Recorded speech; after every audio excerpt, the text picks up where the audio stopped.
ntabwo biba byoroshye bigira akazi kenshi ntabwo byoroshye abazima biterekera n'ikoshi byose muvemo mbura se bamucaza bigakunda aricara kandi afite amahane aricara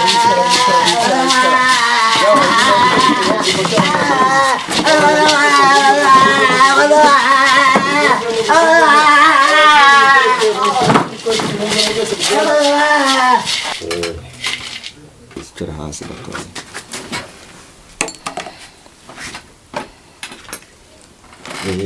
vuga amazina ye Usengimana Faustin. Usengimana Faustin, ntusinzire ntutuze ntugire amahoro ungarukire subiramo. Usengimana Faustin. Ntusinzire ntutuze ntugire amahoro ungarukire. Ntusinzire ntutuze ungarukire. Ntusinzire ntutuze ungarukire. Urwo abagore bose bakurimo bari ngiye gutekereza. Urwo abagore bose urimo bari gutekereza. Ugira amahoro ari kungarukire. Ugira amahoro ari kungarukire.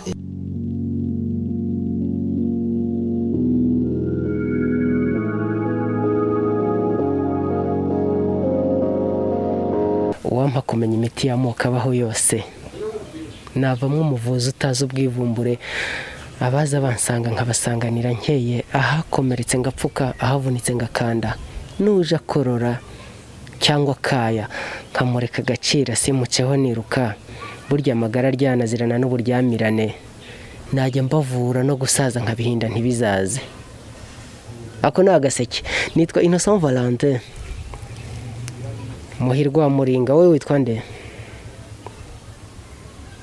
ndagushimiye cyane kubukunda Freemax TV uyu mwaka dufite akazi kenshi kandi gakomeye ariko tugenda dusura abantu batandukanye tuzenguruka mu bice bitandukanye tureba n'ibintu bitandukanye gahoro gahoro kugira ngo tumenye ese aha hakorerwa iki ese hariya habera iki ese uriya abyumva te ese uriya bikora te kugira ngo nawe ejo cyangwa ejo bundi abe yazagufasha uyu munsi rero twaje gusura umugabo n'umuvuzi gakondo yitwa Habinshuti Jean Pierre kubera iki twaje kumusura ni nyuma kumenya ko ngo hari imiti y'amoko atandukanye ajya agira kandi ngo ku buryo rwose n'abantu baza nyuma yo kumushimira kugira ngo bamwiture cyangwa se bamushimire nyine ko yabafashije twashatse kumusura uyu munsi kugira ngo turebe ndetse rimwe na rimwe uko abikora nadukundira akabitwereka hanyuma kandi tunaganire nabo baje kwivuza nabo tumenye uko bavurwa ndetse nuko baba babyakiriye nakomanga mukara ko yabaho uburenganzira natwe turategereje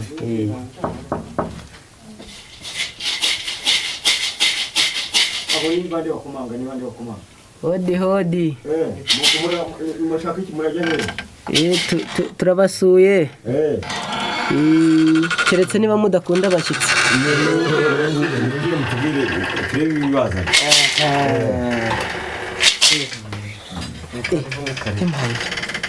muraho ariko muraho neza niko aho ntabyo twangije oya ntabyo nuko muza mutatubwiye kandi tuba dushaka abantu batadutungura bakavuga bakagira bagateguza muraza kutwihanganira yewe gawe niko iri tungo se tubureba ahangaha iri tungo mureba ahangaha uyu mukobwa nawe mwamubaza hagati aho rero turi abanyamakuru ba Freemax TV si ubwa mbere tugusuye twari twifuje n'uyu munsi kugaruka ni karibu iwacu murakoze ni karibu rwose ni karibu kudusura mukaza mukatugeraho ni byiza cyane yego nkuko muvuze ko muri abanyamakuru ba Freemax TV nanjye nkaba ndi umuvuzi gakondo ukorera mu mujyi wa Kigali Nyamirambo ahitwa Sezike rero nkaba mbahaye karibu nubwo muza mugasanga turi mu kazi ariko ni karibu ntacyo bitwaye kuko ibyo dukora ntago ari ibyo guhisha ni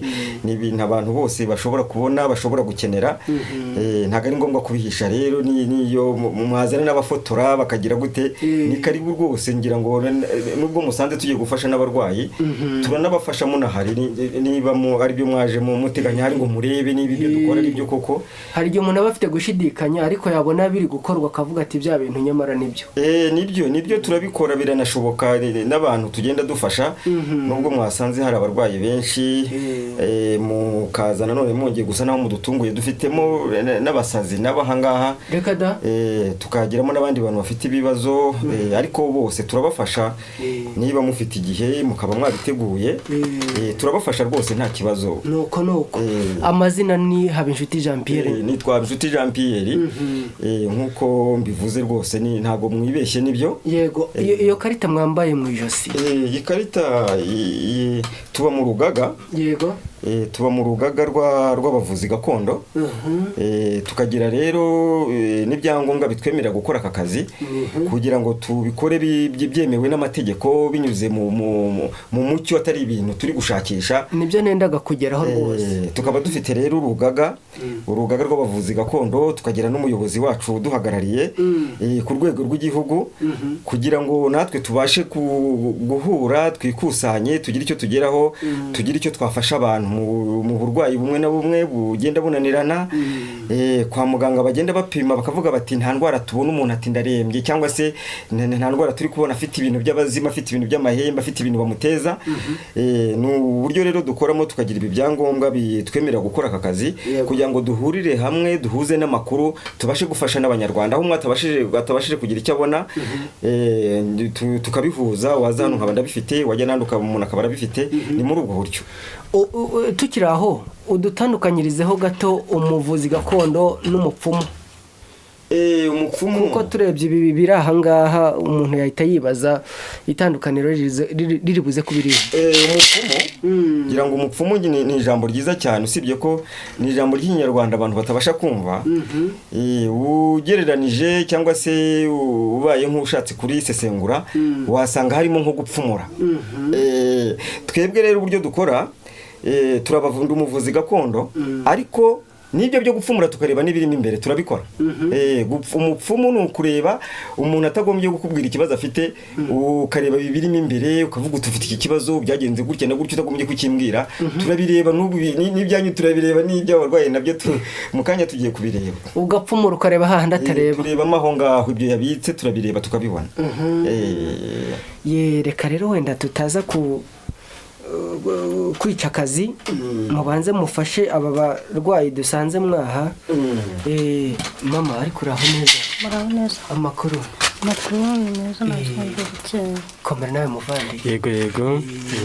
None se n'amahoro yakuzanye inaha? Ntabwo ari amahoro. Bimeze bite? Njye ni umutware wanjye. Duhere ku mazina. Njye nitwa Nyirahabimana Esther. Yego. Ikibazo cyakuzanye aha ni ikihe cyangwa uburwayi? Njyewe uburwayi mfite n'ubw'umugabo wanjye nabuze. Wabuze umugabo? Namubuze kandi mureba. Oya, none waje hano ngo bagufashe iki? Bamunzanira. Kuki utagiye mu nzego se z'ubuyobozi ngo bagikemure bamukuzanire ugahitamo kuza hano? Ntabwo byashoboka. Iri tungo se? Iri tungo nyine niryo nazanye. Ni muganga wari gutumye se? Aha ngaha ni ubwa mbere mageze. Ariko ari ubwa mbere mageze hakaba hari abantu ngiye twegeranye benshi yavuye banyoboye. Hari n'uwanyoboye wanzanye hano. Nzi n'abantu benshi yagiye agarurira abagabo babo n'abo yagiye agarurira abagore babo. Bya bintu rero ubanza bitaba byoroshye. Aha, reka muganga wenda ukomeza akazi kawe muga. Komeza uvure rwose ntaza nta kibazo. Iyo ariko rero uze no kutubabarira dore twahise dufotora tutarabanza kukubaza. Hari ikibazo nituganira muganga ari no kukuvura ariko na kamera iri kutureba. Nta kibazo. Nta kibazo. Hari ikibazo rata? Oya nta kibazo ntacyo bitwaye. Okay. Noneho muganga wakomeza akazi turebe ukuntu uvura keretse niba ari ibanga wenda tukaba duhejwe. Nta banga ririmo kubera ko ni ibintu dukora kandi bifasha abantu cyane.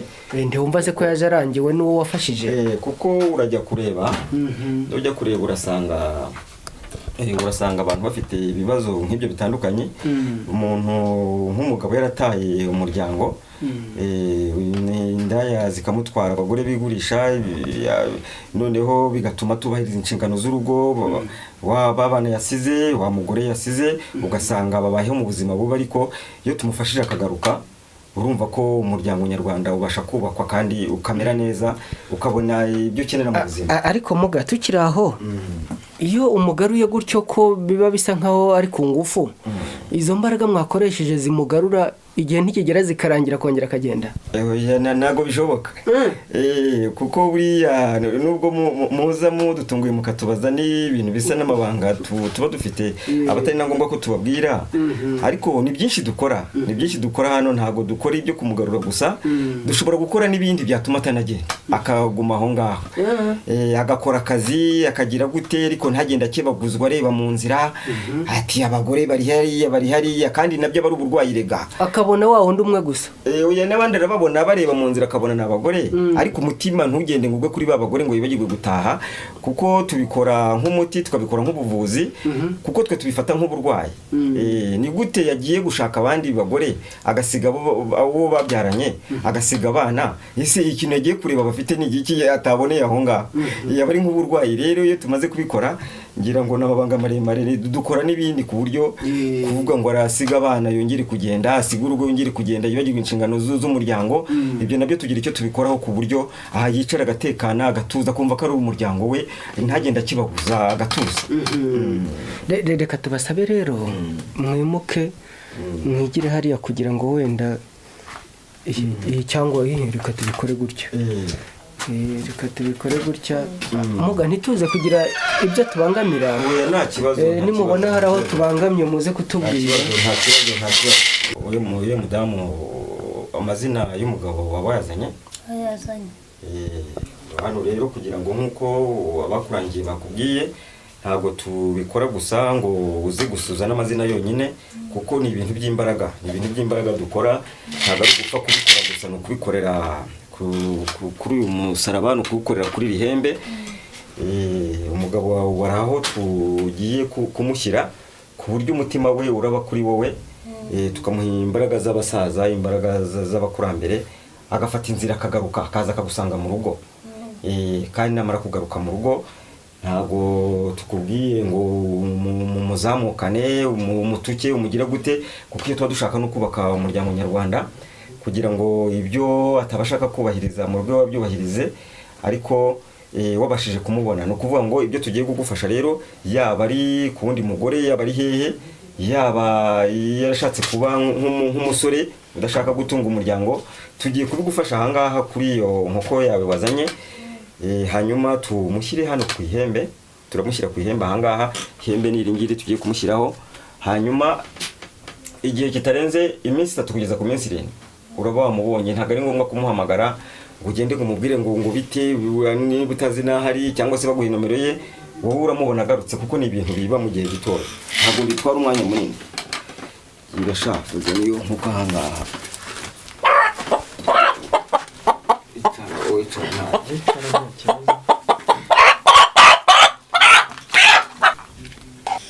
Amazina ye yitwa nde? Usengimana Faustin. Mu Rwanda bakuru bakuru ba Uganda, mwambuka amazi, mwambuka imisozi, mwambuka inyanja, mwambuka ibibaya, mwambuka ibirunga, muzana mudufashe, mutugarurire umugabo Usengimana Faustin, ntasinzire, ntagira amahoro. Abagore ari bo bagore atekereza, ibyo arimo byose abivemo abari batekereza, amugarukire, ntasinzire atamubonye, ntatuze atamubonye.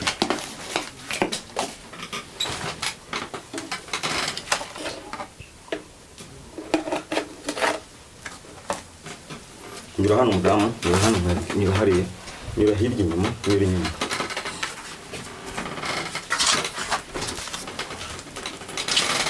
Fata gutya, shyiramo ahangaha. Amazina ye yitwa Usengimana Faustin. Icara hasi gatoya.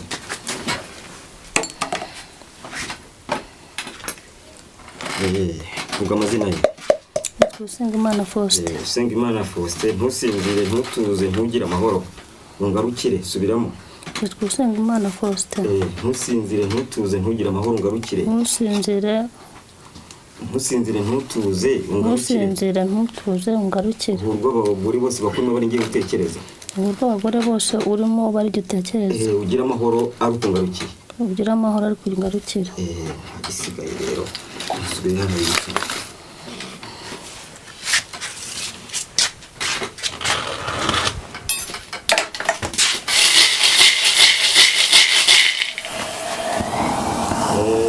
amutuza ntakunze ntagira amahoro agari kuhereye none ahangaha ubwo n'ikigo cyangwa umusozi ugategera amahoro ari ukagarukira. Ngira ngo rero twabahaye karibu, ngira ngo uyu mukobwa wacu nta n'ikindi kintu gisigaye. ubu ni ukugenda ukamutegereza, ntabwo ari igihe kinini, igihe kitarenze iminsi 3 kugeza ku minsi 7 azaba yagarutse. mugabo mufite icyizere ko nimubikora gutya nta gishobora kubirogoya ntibicemo? Abarwayi baba baje batugana ngira ngo ntabwo tuba twabahamagaye ngo tubararike ngo baze, ahubwo bo baza babizi, unababajije bo barabikubwira, baba barabibonye.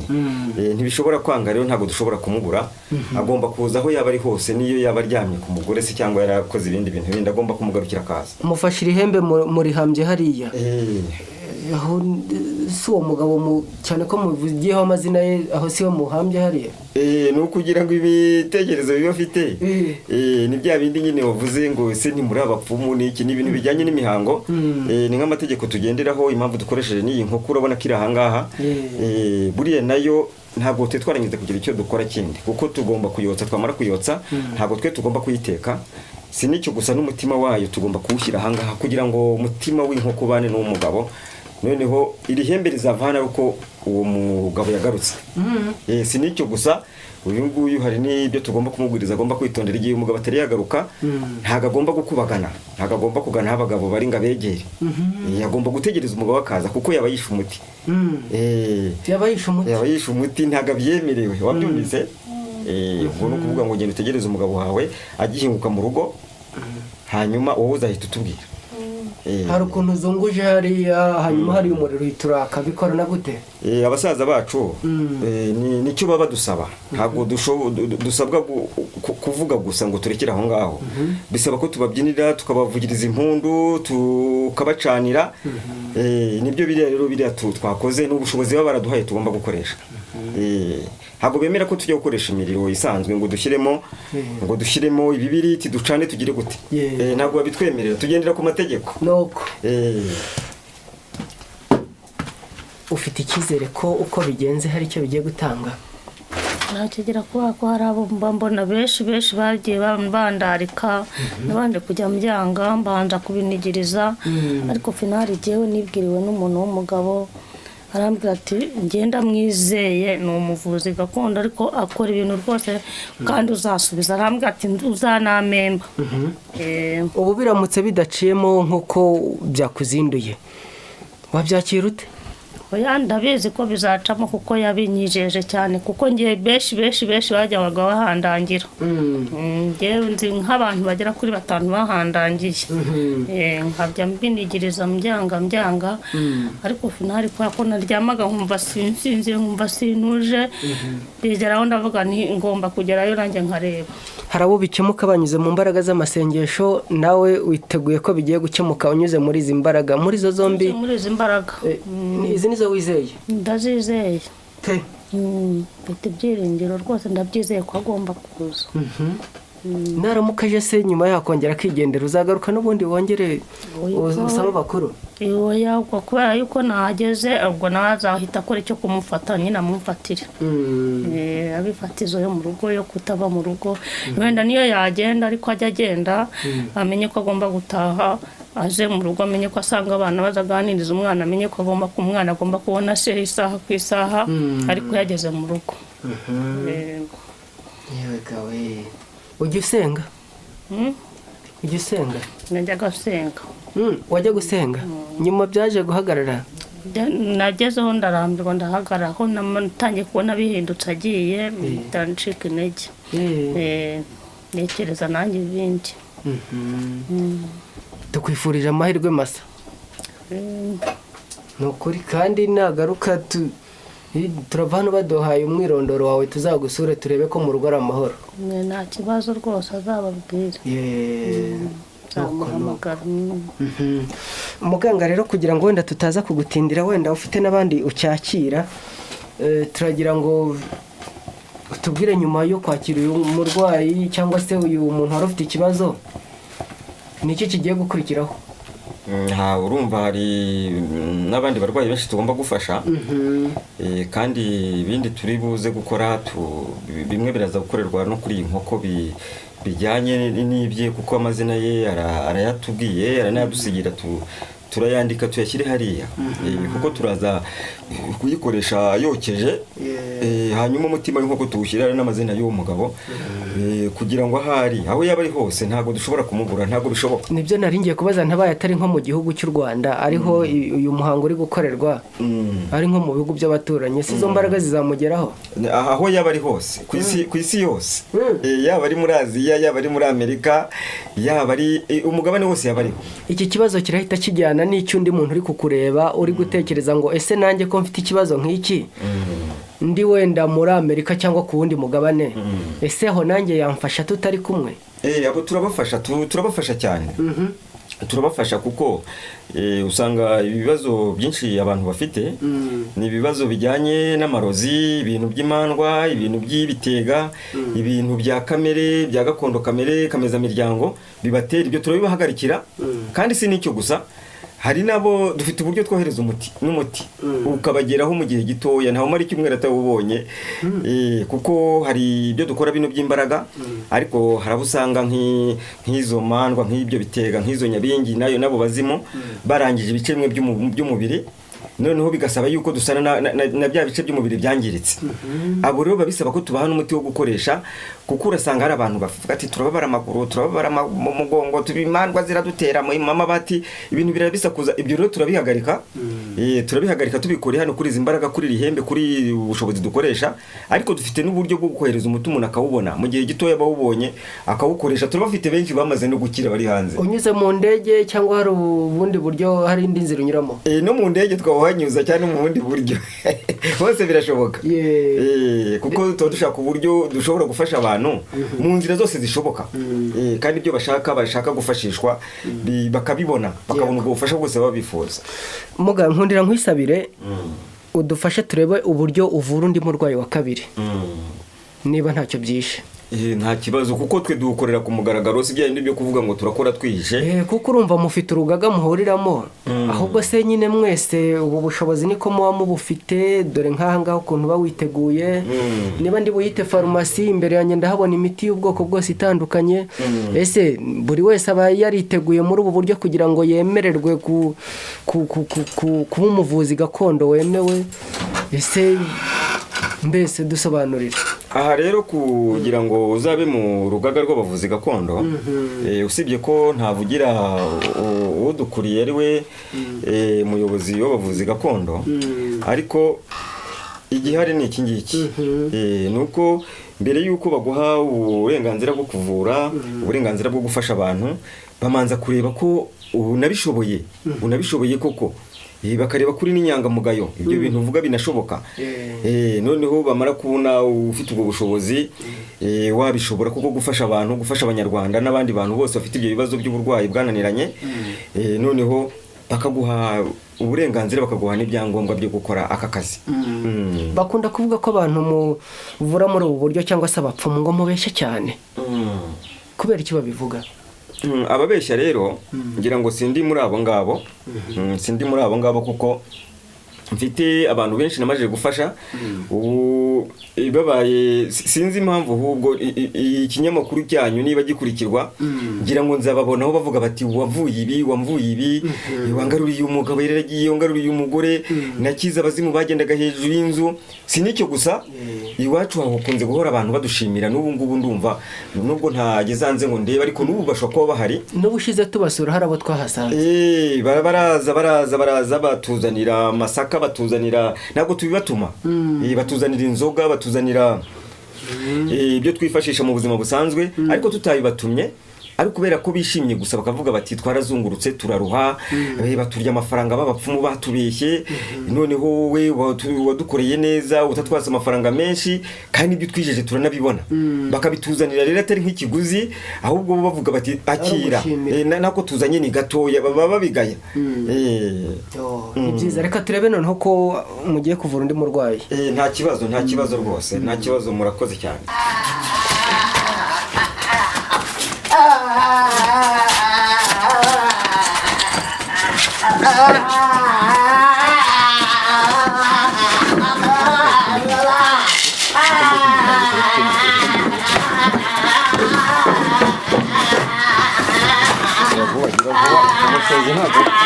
Ntabwo biba byoroshye bigira akazi kenshi ntabwo byoroshye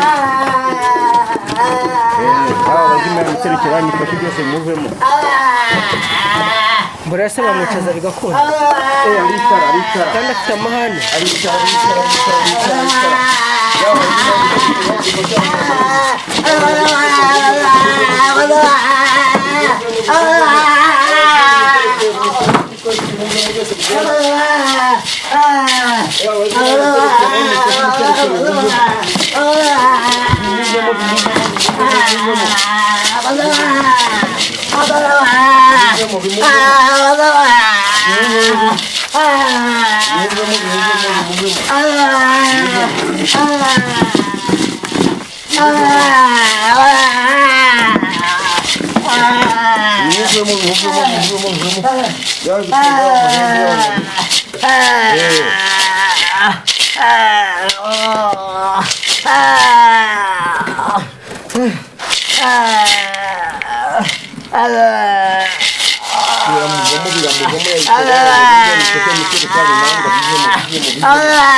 byamuvuyemo rwose byamuvuyemo mu kanya biba birangiye ntabwo biba byoroshye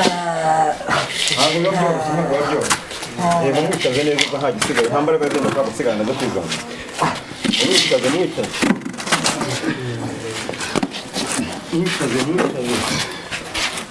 mumwicaze aho ngaho nta kindi nta zindi mbaraga ushobora gusigaramo hariya ibintu by'amahembe ntabwo biba byoroshye murekere aho ngaho mufate gutyo gusa murekere aho ngaho ibiteza impande ibiterekera imitongero byose murimo bigenda ntihagire kimwe kimusigaramo ubu nta kindi kintu gisigaye yemwe namwe mufite akazi kenshi kandi gakomeye ntabwo bitworohera ahubwo ubu ikintu gisigaye bamujyana akaryama gusa kuko ubu nta kindi kintu gisigaye mu kanya araba abaye muzima arabasha nuko mu masaha aza araba atangiye kugenda agira imbaraga agende nta kibazo ntacyo bamujyana nta kindi gisigaye umuterure kuko byamurangivuyemo ntabwo yongera kwizivuza ntagira gutya umujyane neza none se muga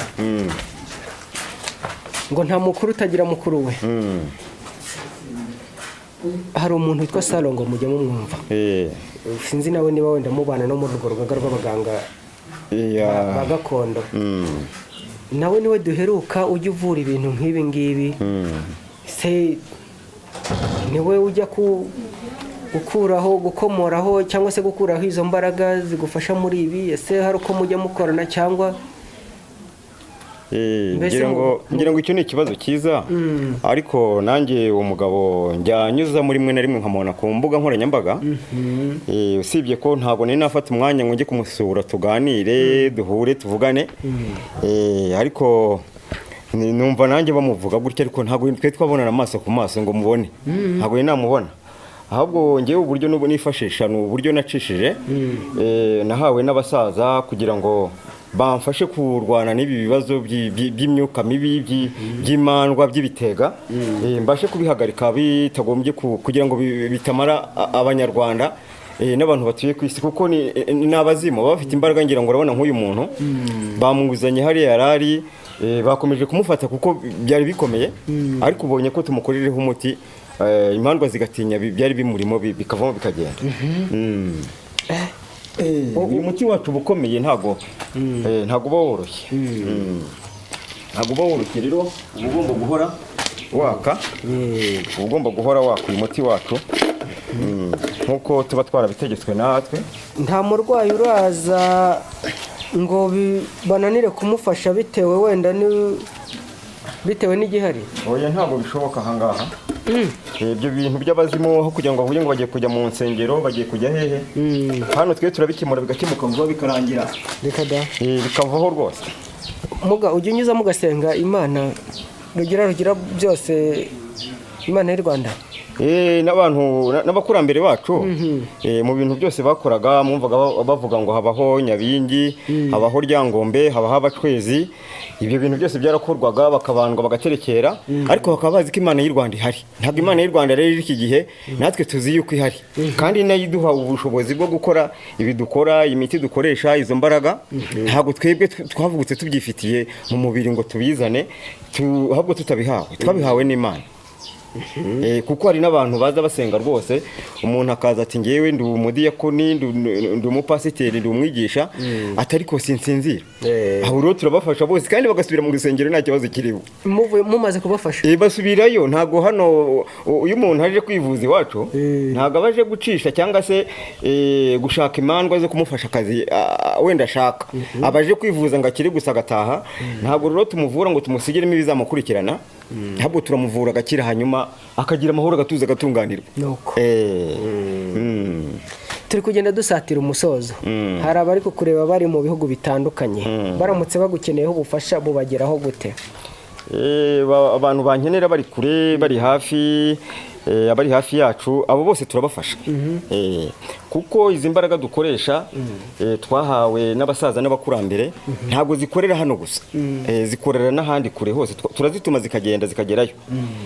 Ni ukuvuga ngo rero birashoboka ko umuntu yaba afite icyo kibazo cy'imandwa, cy'ibitega, cy'ibiki byose bigenda bimufata, abo ngabo bose turabafasha bagakira, byaba mu buryo bwo kuboherereza imiti cyangwa se no kubafashiriza hano. Burya hari ikintu bita, najyaga numva abantu mu bihe byashize batinya ngo umuntu atamutwarira ifoto, umuntu atamutwarira umwenda, ngo batamurogeraho. Ariko ikinyarwanda cyo kiravuga ngo izina ni ryo muntu. Izina ni ryo muntu.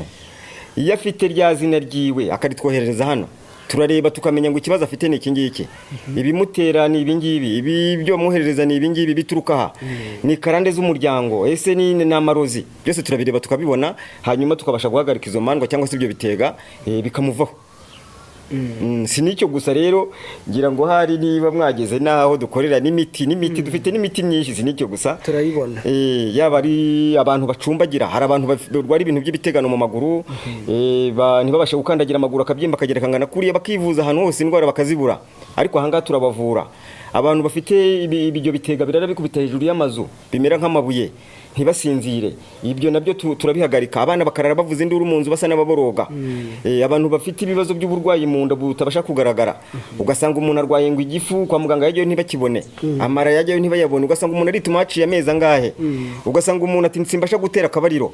Hari abantu tumaze iminsi dusura barwayi bafite uburwayi butandukanye, nimuzajya mubona akanya muzajya mureba, mutubwire niba hari icyo mwabafasha. Hari nk'umwana urwaye urushwima duheruka gusura, hariya rwose i Kanombe, hariya hepfo gato. Urushwima muraruvura? Turaruvura rwose. Uriya mwana tuzamuzane mumwiteho? Turamuvura, tuzamuvura nawe rwose. Si nicyo gusa, uvuza urushwima ni uburwayi bushobora guterwa bwo kubyimba inda ikagenda ikazana hari ikazana imitsi ikagira gute. Si nicyo gusa ibi by'urushwima gusa, ahubwo hari n'abantu bagira icyo bita kubyimba ibinyita, icyo bita imisuha. Ugasanga umuntu arambarije ijipo ari umuntu w'umugabo, kugira ngo ubugabo bwo hasi byabinyita byuzura, ntabwo biba byajya mu ikariso yambaye, agahitamo kwambara ingutiya, akagenda yambaye nk'ingutiya cyangwa igikabutura kingana nk'iki. Abo bose rero iyo bagiye mu buvuzi bwa kizungu nabwo birashoboka ko babikora, bakabakuriramo ayo mazi aba yagiyemo, ubwo burwayi buba bwagiyemo. Ariko hano turabavura tutagombye kubabaga, tukabaha umuti cyumweru kimwe, biba birangiye rwose, umuntu akaba muzima. Ikibazo cya nyuma, abarwayi bari kubabona cyangwa se undi muntu ufite ikibazo runaka, ese abanza ajye kwa muganga bamurebere cyangwa abanza azi iwawe umukoreho? haba ari aho yaba agiye ku buvuzi bwa kizungu ni kwa muganga, yaba aje n'iwacu nabwo hano ni kwa muganga. We ni amahitamo yiwe, ni amahitamo yiwe, yaza mbere cyangwa se akajya naho kwa muganga wa kizungu. Ntabwo tubuza abantu kugana ubuvuzi bwa kizungu, yajyayo cyangwa se naho akaza tukamuvura, kuko birashoboka ko abajyayo rwose bakivuza indwara bakazibura, kandi hano baza twe tukazibona tukavura bagakira. Yego. Ugushaka rero akubonere kuyihe telefone? Aha ngaho umuntu ushaka ntagashobora kumbura, kuko mba muri Kigali, mu mujyi wa Kigali Nyamirambo. Nimero iba no kuri WhatsApp rwose, ushobora no kubutwandikira ukatubaza ibibazo ufite, tukagufasha utagombye kuvuga ngo uranatugeraho cyane, kuko byose birashoboka. Yego. Turagushimiye muganga, ukomeze ufashe abanyarwanda niba hari icyo biri kubamarira koko, ukomeze ubakemurira ibibazo bafite. Birakibamarira kuko urasanga nakubwira ngo abaza gushima nibo benshi kuruta abatugaya. Ubwo rero nabo ngira ngo nkuko mwaje gutya nabo barahari. Mushaka nabo mushobora no kubehera n'ijambo nabo mukababaza ibyo babonye, kugira ngo nabandi bazabone koko si ibyo bintu nibyo koko nibyo. Ntacyo reka duhinira ahangaha, tuzakomeza tubasura tureba n'abandi icyo mwabamariye. Murakoze cyane. Murakoze namwe. Yego. Ndabashimira inshuti bakunzi ba Freemax TV, mu nkundire ahangaha bariho dusoreza iki kiganiro. Twari twamusuye muganga Habinshuti Jean Pierre, twifuje kuhagera kugira ngo turebe uko avura abantu, kugira ngo turebe uko abikora, ndetse tunaganire nabo yamaze kugira icyo amarira, batubwire, baduhe ubuhamya, nubwo umwanya tubanye mutoya ariko barahari, ngira ngo mwakomeje kubabona mu nzu, bamwe basohoka abandi binjira. Ndabashimiye mwese rero abo twabanye. Nimero ya telefone ya Habinshuti Jean Pierre muganga niyo ngiyo, abandi mushaka kumugana namwe mwanyura kuri iyo nimero. Ndabashimiye mwese, nitwa Innocent Valentin Muhirwa wa Muringa. Imana y'u Rwanda ihorana namwe.